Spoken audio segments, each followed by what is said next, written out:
Di pinggiran kota yang tenang, terdapat sebuah rumah besar yang baru saja dibeli oleh keluarga Hartono. Mereka terdiri dari Pak Hartono, Bu Hartono, dan dua anak mereka, Rina dan Dika. Rumah itu terlihat megah dan indah dari luar, tetapi ada sesuatu yang aneh di dalamnya. Pada malam pertama mereka tinggal di rumah itu, Rina mendengar suara langkah kaki di lorong. Tak, tak, tak. Dia berpikir itu hanyalah imajinasinya. Tetapi suara itu semakin keras dan mendekat ke kamarnya. Rina merasa ketakutan dan berlari ke kamar orang tuanya.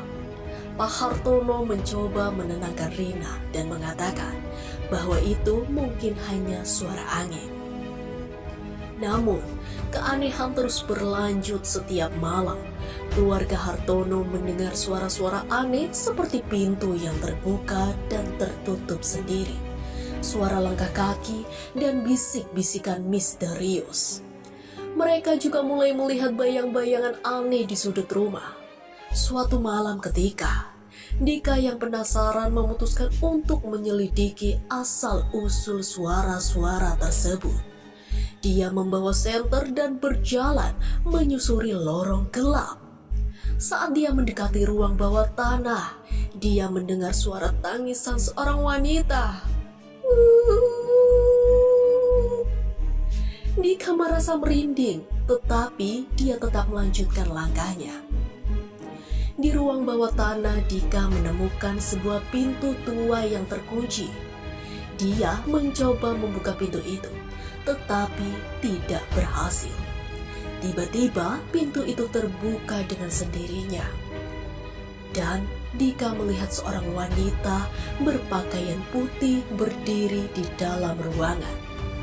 Wajah wanita itu pucat dan matanya kosong, seolah-olah tidak ada kehidupan di dalamnya. Wanita itu mulai mendekati Dika. Dengan langkah yang lambat, Dika merasa tubuhnya kaku dan tidak bisa bergerak sama sekali. Wanita itu kemudian mengulurkan tangannya dan menyentuh bahu Dika. Seketika, Dika merasakan dingin yang menusuk tulang dan pingsan. Ketika Dika terbangun, dia sudah berada di kamarnya. Dia tidak tahu bagaimana dia bisa kembali ke kamarnya, tetapi dia merasa sangat ketakutan. Dika menceritakan kejadian itu kepada keluarganya, dan mereka memutuskan untuk mencari tahu sejarah rumah tersebut. Mereka menemukan bahwa rumah itu dulunya milik seorang wanita bernama Sari, yang meninggal secara tragis di ruang bawah tanah. Arwah Sari tidak bisa tenang dan terus menghantui rumah itu. Keluarga Hartono akhirnya memutuskan untuk pindah dari rumah tersebut dan mencari tempat tinggal yang baru. Sejak saat itulah, rumah besar di pinggiran kota itu tetap kosong dan menjadi legenda seram di kalangan penduduk setempat. Tidak ada yang berani mendekati rumah itu, terutama pada malam hari.